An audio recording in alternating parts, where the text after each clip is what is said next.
ba yung ma-advise nyo sa mga medyo intermediate na traders na may setups na and game na sila for InvestaCup? For InvestaCup. Ano yung mapapayo nyo? How to prepare. And ano yung tamang mindset? Okay. And ano pa ba? Ano ba yung tingin nyo na key setups na pwedeng gamitin for InvestaCup 2019? Sige ako muna. Sige, go ahead. So I think, siguro medyo common sense naman, if you wanted to compete, tingnan mo na kung anong ginawa ng mga nanalo last time, 2017-20. Hindi ko pinaplug Investagrams for buying the video. Pero if you really want to win, panoorin mo kung ano yung ginawang strategy nung top 10 ng 2017, top 10 2018. Tapos tingnan mo kung i-compare mo yung strategy nila, right? And you're gonna see a common thread din sa mga nanalo. Yeah. I mean, you don't need to, kailangan gayahin, but makikita mo talaga that there's a common thread, common principles that most of these winners follow. Yeah. So, isa pang thing is, they have how many months pa bago InvestaCup? 2 months? 3 months? Secret. Secret muna. Bawal sabihin. Okay. Buti ka na madulas. Pero dito nakasulat sa board. So, sige, kung sabihin natin 3 months before InvestaCup, they have 3 months to prepare. They should understand what their setups are trying to tell them. Meaning, kung ano yung logic ng setup nila as opposed to, sige, RSI 50 break, buy ko na yan. Trending, AOTS, buy ko na yan. They should be able to identify and to understand kung ano yung behind nung setups mismo. So that if nag-shift yung market, kalagitnaan ng InvestaCup, maka-adapt sila, right? So yun yung side ko. Setups. Well, sa akin, what can I advise intermediate traders? I think, and I can't stress this enough, I think the first thing is to join, right? You need to join.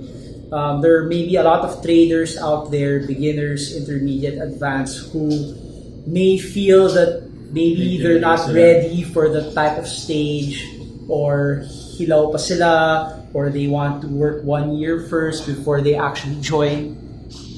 You don't need to be ready, or you don't need to be in a position where you think you're perfectly ready enough to join it.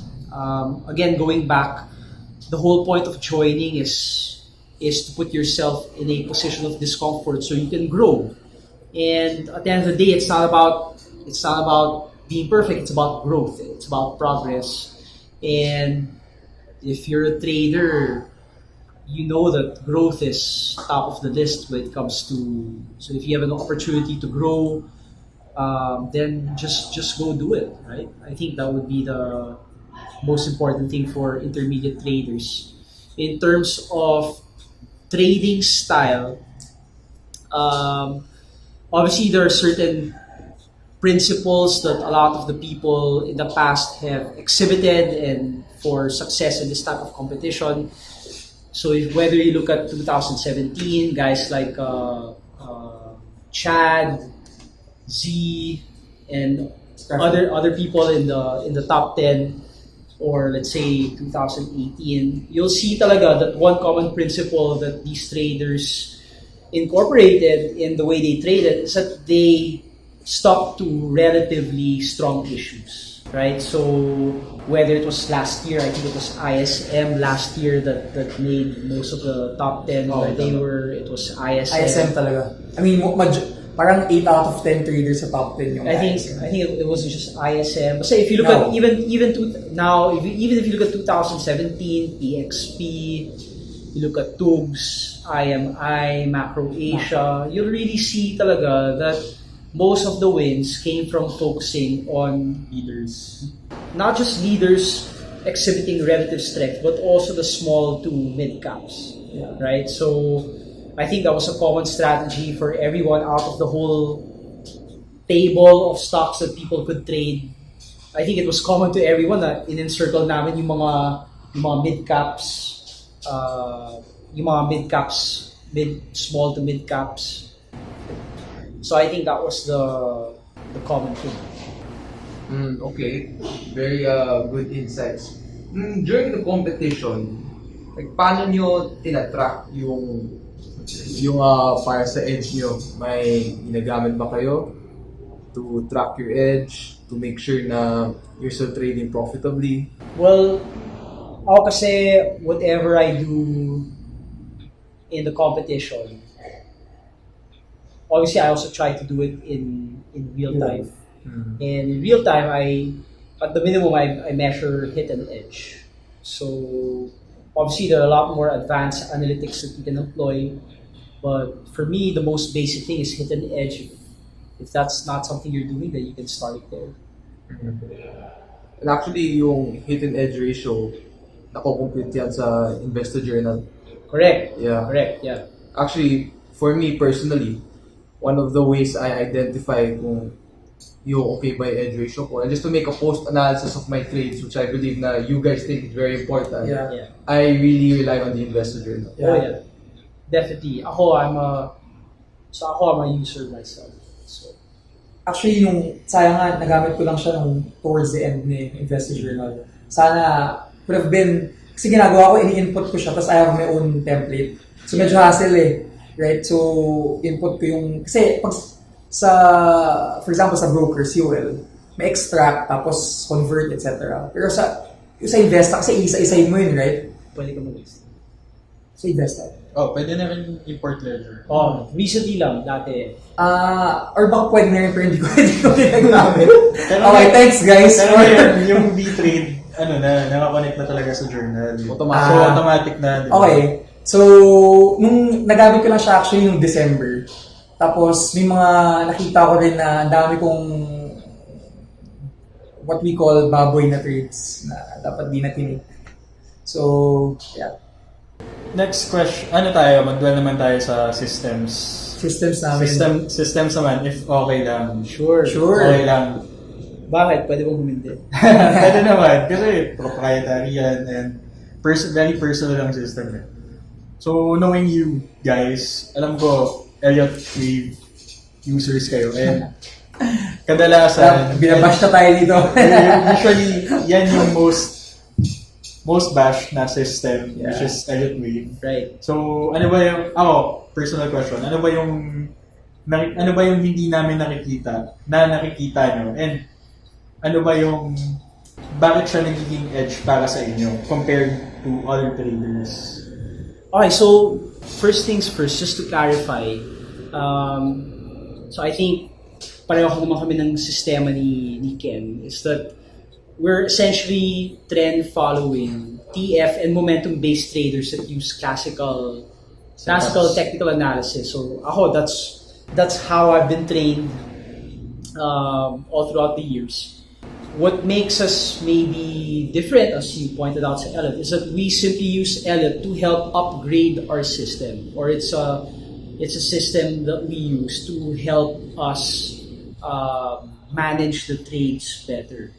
So, to your point, your second point, that it's the most bashed system, I'm actually not surprised that it's the most bashed. Why? Because it's out of if you look at the world of technical analysis, you have a lot of sub-dialects. You have classical technical analysis, you have harmonics, you have quantitative, you have Elliot. The hardest really to learn is really Elliot. And I think that's why it's the most bashed.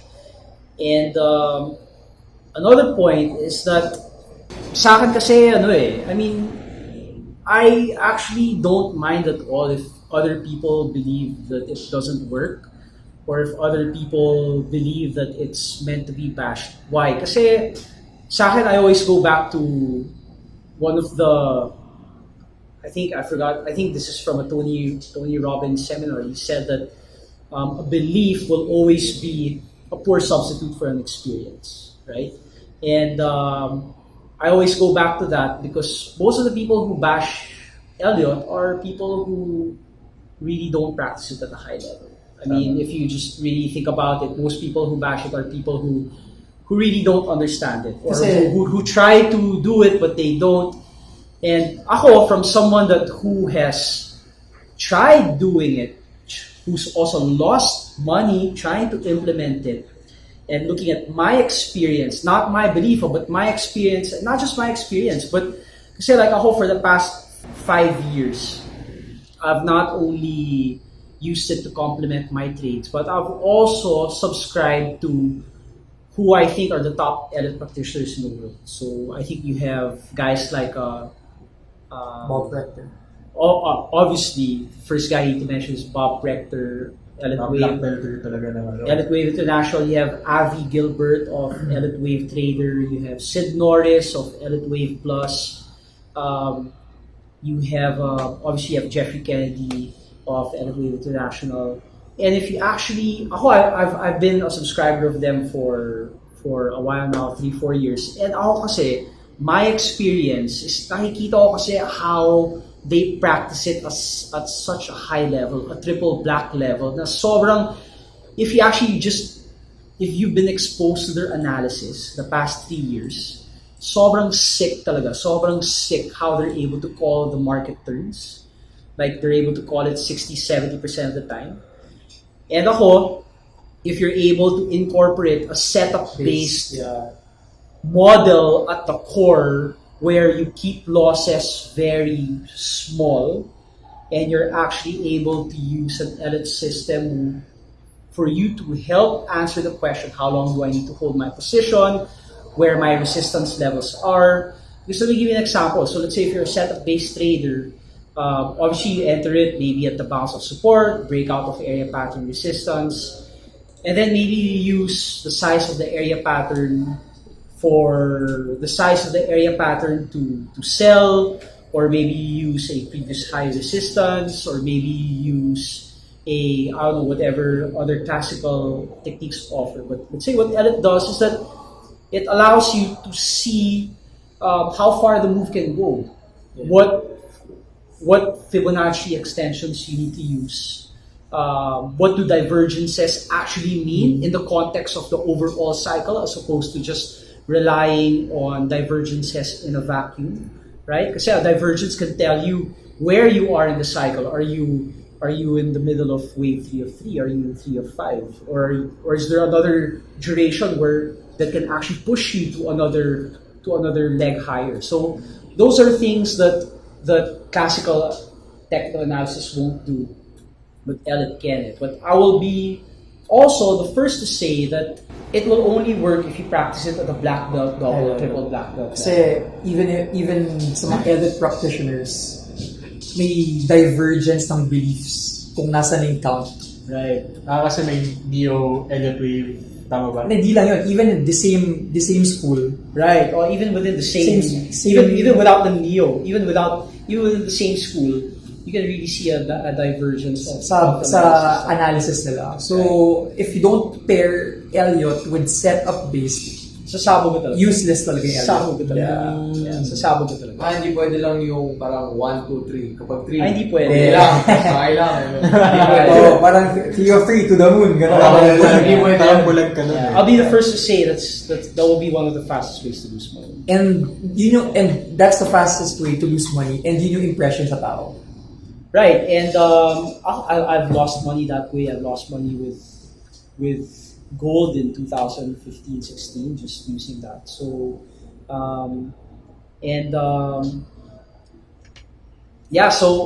so sa akin, in fact, I was watching this video the other day.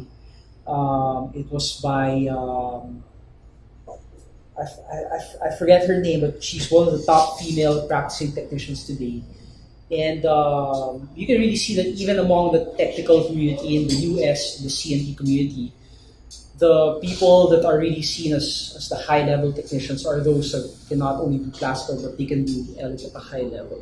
And when I say high level, when I define high level, meaning doing it down to the micro cycles, which means that the minuet cycles, sub-minuet cycles, meaning you're able to do Elite on the RD charts, on the 15-minute charts, at a very competent level. So, kami, to be honest, I mean, we're still learning. Like, it's like sobrang pero nakikita talaga namin like for example, when you're riding a really strong impulsive move on uptrend, L can teach you to ride it all the way to 1.618, 2.618 extension. Yeah. It's so much more than labeling the chart as 1, 2, 3, 4, 5 ABC.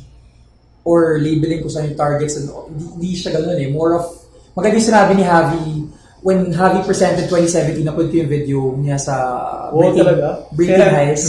Actually, mga 5 times ko po yun. So, Grabe, bola. hindi. So, yung video, sinabi niya doon kung paano gamitin yung Elliot. Ang magandang ano niya, Kotse. Yung kotse. Yung kotse. Oh. So, sinabi niya, bago mo, ano sabi mo? Yung sabi? yung Elliot, parang yan yung Iceman filter na kinakabit mo sa kotse. Yung NOS. Yung NOS, oo. Pero yung makina talaga, the engine, kailangan mo ng makina. Is the classical setup case. Kung magna-NOS ka lang nung walang makina, mamamatay ka. Mamamatay ka talaga doon. Pero at the same time, without the NOS, kaya mo umandar pag nakamakina ka lang. Oo, kaya mo pa rin umandar. Parang ano lang siya, booster lang talaga yung Elliot. Yeah. Tsaka, para sa akin, pagkakaintindi ko, more, it's like managing your expectation din. Yeah. Kung gaano katagal yung holding time, at the same time, gaano kataas ang presyo. So, saan kaya abutin? Dalawang elements yung tinitira mo, which is yung time and also the targets. At the same time, where are you at sa cycle? Oo. Tsaka may invalidation din naman ng bias eh. Tama. Oo. Which is importante. Alam ko yan, invalidation. Ayun. So, sobrang juicy nun eh. Actually, guys, I'm sure maraming interested or curious. Ano yung relationship ng dalawa? Magkama ba? Magkamalit? Romantic? Actually, kay Ken ako nagpapaturo kung paano manligaw. Wala ko lang dyan. Siya yung mentor mo dun. Super torpe akong Yan ang sinasabi ng lahat ng mga matitinod. Wait, sagot. Ako ang sagot. So, kwento ko ba yung buong story? Sige. Buong story? May buong story. So yung first time ko na-meet si Javi, yun, Kaizen meeting. Doon kami nila Scraffy sa Temple Drive, UCC. So yung Kaizen nun, mga 5-6 hours na nag-uusap about markets, about emotions and everything. Tapos nakita nila ako dumaan. Tapos dumaan si Javi, siguro mga 5 p.m., 5:30 na yun. Dumaan siya. Tapos na-recognize namin, uy, si Taylor yun. Tapos, apparently, kilala pala siya ni Rafi. So si Rafi, tinawag si Javi. From Calum, yeah. From Calum. Javi, sit in ka muna sa amin. And syempre kami, gutom na gutom. We wanted to know more about the markets. Tapos, low D. Idol, kakapanalo pa ng Breaking Highs, top 1. So kami, parang, oy, Javi. Tapos yun na, after nun, exchange na ng ideas, exchange na ng about macro, about systems, about Elliot, of course. And then, siguro September, kailan mo ba ako tinanong if I would be interested? Siguro siya ang tanong niya, ba't niya ako kinuha sa, kasi may project, may ginagawa, may sinusulong siyang firm. So, ano yun? ikaw lang sumagot doon, Habs. Ikaw naman magbuhat ng bangko. I mean, kung bakit kasi relationship, right? So bakit ako napunta for example COL? Right. So ano ba? So yun nga kwento ni Ken. And then I think at the onset nakita ko na kahit sobrang bata ito, parang nakita ko talaga na malaking potential. Potential mong babae. Grabe yun! Sobrang lame. Then nakita ko so that was my experience. And then una sabi ko, sino ba itong nag-interrupt sa akin pag sa Kaizen? Joke lang. Pero I mean, I really saw yung nakita ko, obviously the whole Kaizen is they share the same culture. But I guess nag-stand out. I guess na based on my own exposure, ang na-highlight lang sa akin talaga si hunger. Tsaka nakita ko na, sabi ko, actually before the InvestaCup last year, sabi ko, for sure top 3 to. Top 3. Sabi ko sa kanya, bro, gusto ako, top 3. Ganyan. So, wala then nag-hedge naman ako. So, during that same time, nagkataon din that I was already in talks with COL to set up my own investment management group.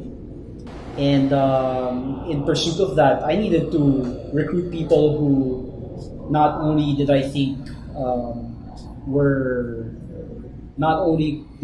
would fit the group, but who I think would be long-term people that could really mahusay mag-trade, people that could outperform the market. Because as you know, if you look at the statistics around the world, obviously as a trader, it's very easy to outperform the market with a retail account.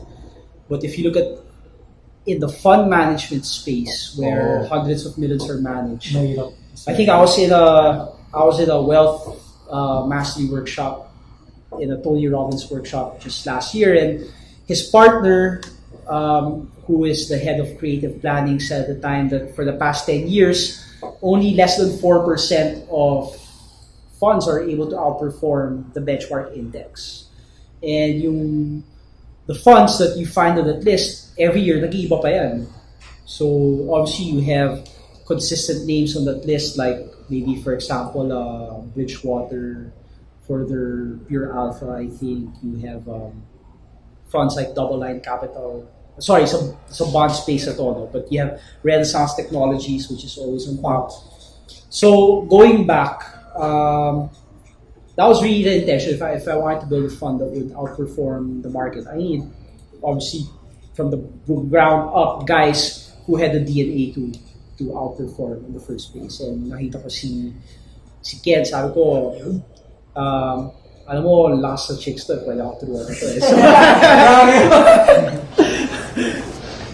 So that was it. So I invited him to join, and we're 3 in the group so far. And basically that's what we do. So we manage money actively, and in a space and industry where pretty much the crowd, everyone has run towards passive investing, what we're trying to do really is to bring back active investing in a way that outperforms the market, in a way that really is able to provide a value and service to Filipinos that they can't get in, let's say, through the normal products existing. Because even in the Philippines, if you look at the 5-10 year span, no single UITF or mutual fund has outperformed the index the past 5. I think the numbers, for the past 10 years. 5 to 10, yeah. Right, so on top of, let's say, Ken and Matt, so we're also building some capabilities inside that will help us do that on a scalable basis. It's a long-term thing. And I think it might also be the opportune time to do it. Why? Because if we see volatility in the markets over the next decade, then I think that will bring active investing back, as opposed to passive investing that's dominated pretty much the investing world for the past 10-15 years. Yeah. So that's just where we're coming from. Could we be wrong? Yeah, we could be wrong, but it's a calculated risk, and that's what we're trying to do. Naiyak ko. Bro, ganyan ka ba manligaw ng babae? Ganun ba yung style? Naiyak. Then, joke ba? Ikaw, Ken, what have you learned from Javi? Yung mga core learnings mo kay Javi? Sige. I think siguro si Javi more than a mentor, naging Father. Yeah. grabe brother. Naging parang kuya eh. Kasi Yeah. si only child ako. Yeah. Tapos last year, may pinagdaanan ako ng sobrang Nadinaan ako rin. dinaanan niya. Pero at least sa kanya ako nag-source ng wisdom on how to lagpasan. Yeah. Hindi stock market. Yeah, Hindi stock market related. Pag-ibig ba yan? Hindi. So, siguro, 3 things na... Wow, 3 things. Sige, 2 na lang. Two things. Number 1 is, nakita ko sa kanya yung pinangahawakan ko na quote. or na principle to live by, which is strong views to seal. Meaning, pag meron siyang idea or meron siyang gustong gawin, all in siya. Pero pag alam niyang mali siya, humble enough to relax kung whatever views or whatever conviction yung nilagay niya doon. So, yun yung number 1 siguro. And number 2, malakas sa chicks. Number 2, yung talagang trading rigor. Actually, si kay Nick Rapadas ako natuto mag-gano'n. Eh, nakikinig siya ngayon. Joke lang, Nick. Joke lang. So yung trading rigor, meaning constantly siya naghanap ng ways to improve his system. Parang akala natin lahat ng traders Champion na to. champion, parang godly yung tingin eh. Kasi picture sa kanya sa daan. Whatever. Whatever, pero totoo. Pero hindi alam ng mga tao, sobrang everyday siya nanonood ng mga videos, kaya nag-improve ng system, nagbabasa ng libro to outperform kung anong tingin ng mga tao sa kanya. Out level. Actually, we were just talking Ito pumble, bro. Kasi pinag-usapan natin ito kanina eh. Kasi I was computing how much I actually spend on subscriptions per year. So we were actually talking about it. Basta malaki. I actually spend, since 2015, I think I've been spending, this is excluding the seminars, the Minervini seminars, the Tony Robbins seminars, 200 to 250,000 a year, which is per year on subscriptions, right? So, I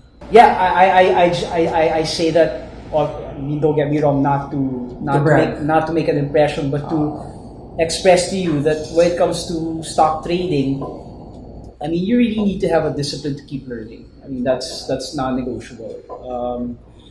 In fact, I remember during the Minervini workshop in 2017, so si Mark spends like, I forgot his number, but I think it was like close to $10,000 a year on research, subscriptions. Kasama na dito yung mga ginagamit niya, like, what's that system that he uses? The one sponsored by IDD, the Investor Business Daily. They have a system. They have this like a trading platform. So obviously ako, I use TradingView. So obviously kasama yun sa what I pay for. I have subscriptions that I pay for. If there's a new group out there or a subscription, I try to, not really to incorporate their system, but just to understand talaga how the trades are done. Because obviously when you're in the market, it's always healthy to understand. Syempre, every time you buy, every time you sell, there's always someone at the opposite end of the trade. And it's always helpful to put yourself in that person's position. If you're buying, why are they selling? If you're selling, why are they buying? Ano nakikita nila?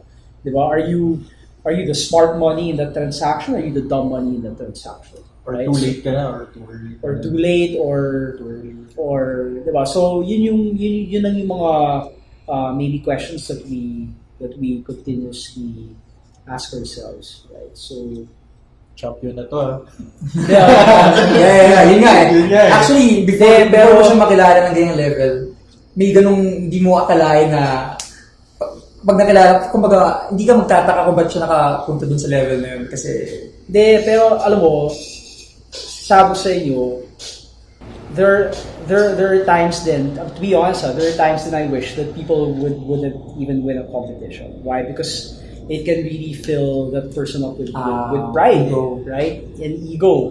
And no one, obviously, everyone's lahat ng tao. And that's something I fell into right after I won the competition. So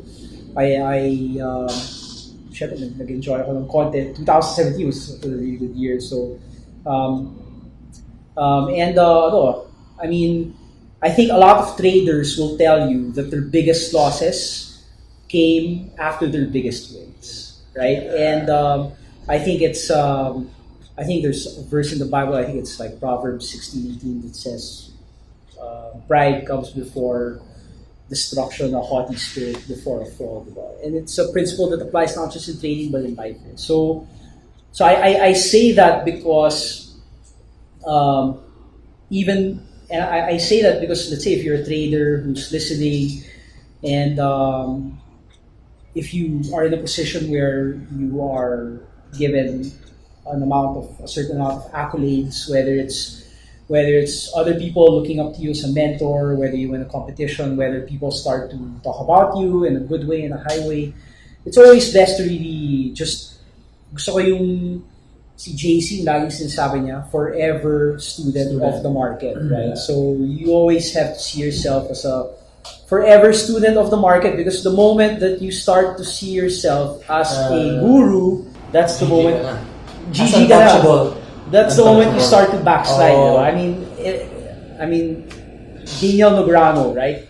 Maybe the best poker player ever, said that the moment you start to say yourself that I'm the greatest. the moment you start to say yourself that I've learned everything that there's you can learn, that's the exact moment where everyone else surpasses you as a poker player, in this case as a trader. So like going back, just keep learning, don't be afraid to fail, know that you'll make mistakes along the way, as long as you're able to admit them, humble yourself, and be open-minded enough to listen, for the purpose of not falling into your own, what Ray Dalio calls blind spots and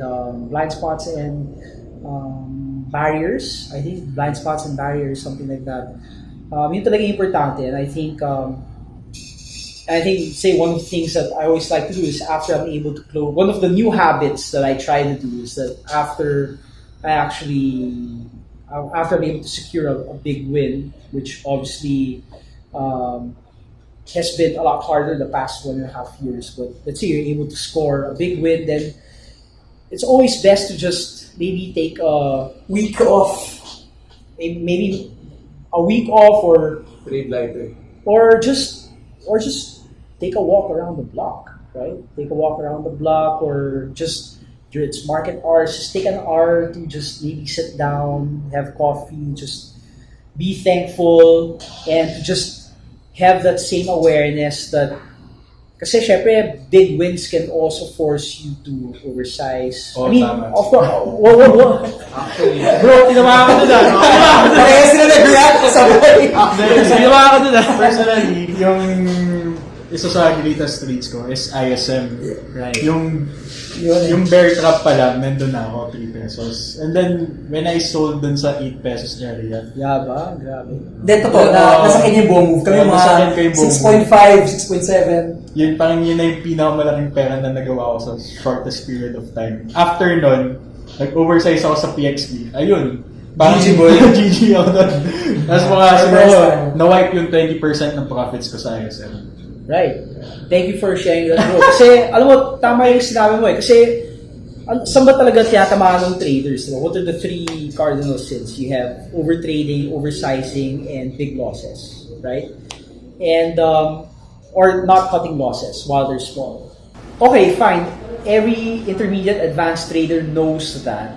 What will actually influence you to fall into those behaviors? And I would argue that what will push you to those behaviors is pag kumikita ka ng malaki, right?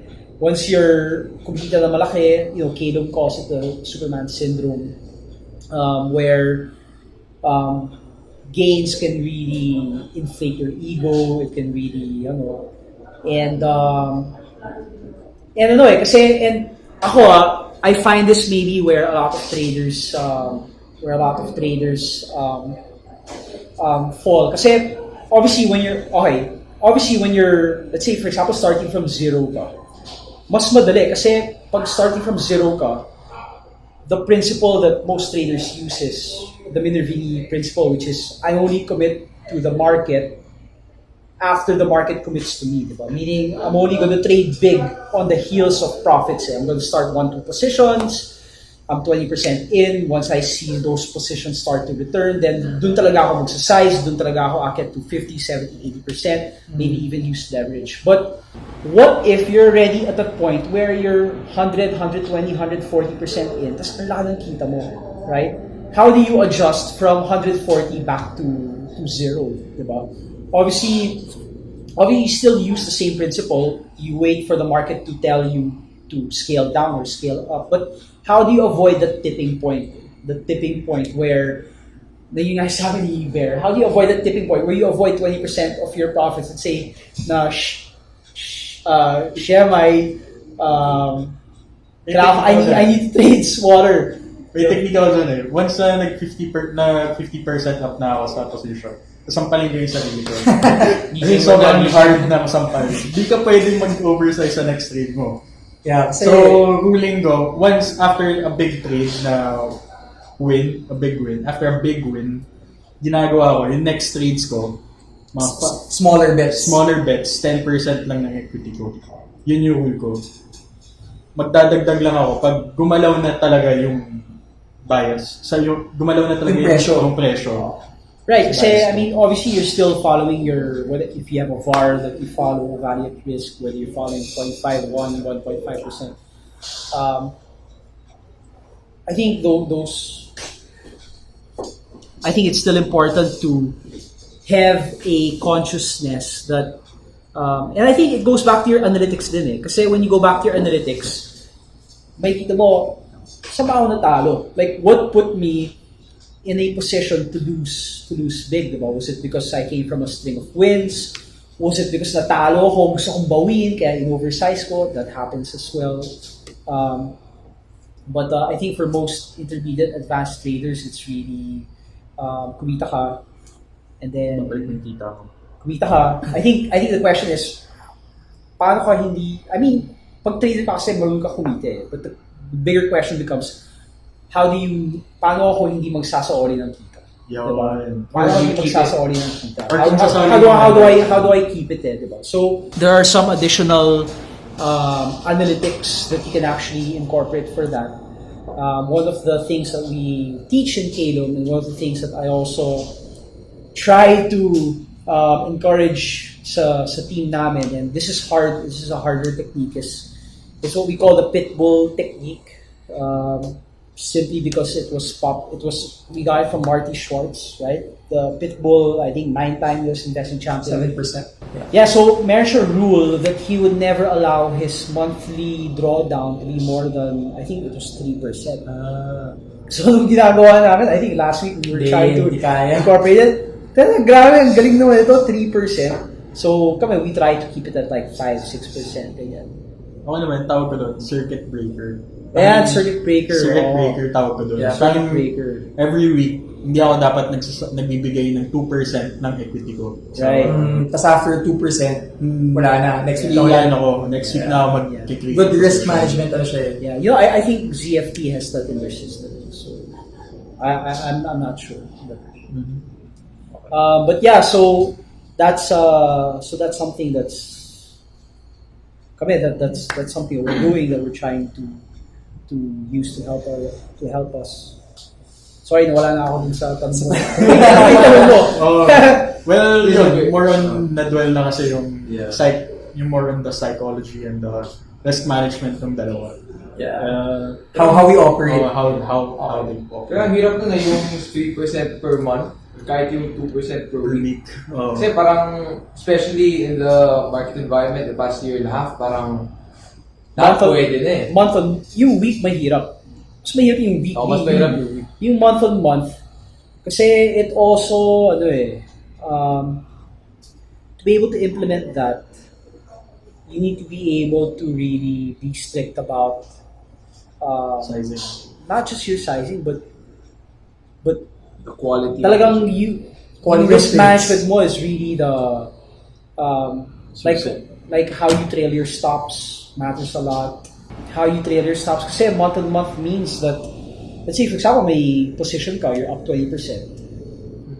Eh yung 20% kita mo, let's say for example you look at a single position, it's up 26%. Pag bumaba yan to 15%, will that equate to a 3% month-on-month down move in your portfolio? Oo, like sa akin, meron ako position ako, it's up 26%, malaki yung size. Pag bumaba yan to 15%, syempre that will affect the month-on-month performance more than 3%. So, how if you're gonna implement that rule, how does it work in relationship to where your stops are? To where your stops are. So, ako kasi, depending din kasi sa style ng tao eh. Ako kasi, when I have a position working for me, I really like to size it up. So my style doesn't really work with the 3%. So winaiden ko ng konti 5 to 6%.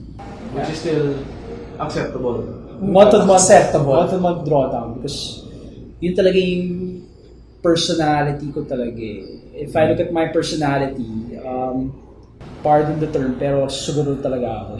I mean, yun talaga eh. I mean, even, and it was just a grasya na lang sa akin that, na dahil siguro ako yung, sige, ikaw magtulong ng risk management. Diba? So, yun yung pinakamaganda kung na since, ano talaga ako eh, talagang, I really go for the... Or pwedeng, hindi mo siya pwedeng going static, like, tigam yung hit rate mo, tapos, tigam yung VAR mo, say 1% VAR, yung ginagamit mo, right? So, hit rate mo, pwede mo ma-derive kung ilang trades yung kailangan mong gawin para mabawi Yung in a month. sa'yo. And hindi nawala sa'yo, right? So, if alam mong you need more trades para mabawi, edi circuit breaker ka na. Yeah. Oh. So, it doesn't have to be 3%, doesn't have to be 6-7%. It's just a benchmark lang sa kung ano yung sa style mo. And, sorry, just to be clear, I'm not encouraging people to be sugarol. That's the worst advice. What I'm saying, what I was alluding to lang was, since yun yung personality ko, because of the risk management that I was able to hone, thanks to teaching it with Caleb and giving me the opportunity to teach it for the past, since 2013-14, nawawala yung sugarol sa losses, pero I'm able to take advantage of that personality trait of mine for the winners of mine that really run it. So risk management pa rin above everything.